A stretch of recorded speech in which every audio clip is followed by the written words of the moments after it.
گفت یه نفر رفت خونه خدا و برگشت، همه بهش میگفتن حاج علی حاج علی حاج علی. یه نفر از دوستاش هی بهش میگفت کللی.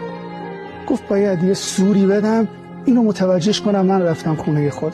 گفت شب تشریف بیار خونه. اومد و به پسرش گفت هی دم به دقیقه برو بیا بگو حاج علی مخلصم، حاج علی سلام. این میرفت و میومد میگه حاج علی حاج علی. این شروع کرد رفت تو فضای مکه.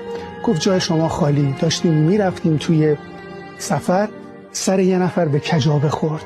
اومدن گفتن حاج علی حاج علی از اون روغن عقرب بریز روی این پنبه بذاریم رو سرش. گذاشتیم و خوب شد.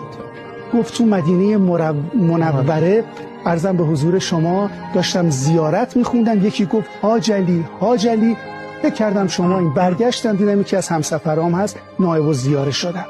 توی کشتی، در واقع کشتی طوفانی شده بود، دریا داشتیم غرق میشدیم. همه گفتن از اون تربت علاد حاج علی زیر میزه بریز تو دریا. عین حوض شد، رسیدیم در خونه.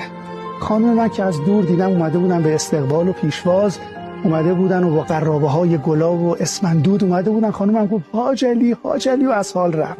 اینم که دیگه خودش خسته شده بود منتظر بود که ببینه چه تأثیری گذاشته روی این. اینم در کمال تعجب گفت عجب سرگذشتی داشتی کللی. حالا داستانی نمیگم، خودتون رو خسته نکنید. اگر میخواین به کسی ثابت کنید چقدر محبت بهش کردید، چقدر مهربانی بهش کردیم، چقدر زحمت کشیدیم براش، محال ممکنه کسی که معرفت و شعور به قول معروف نداره بفهمه این رو.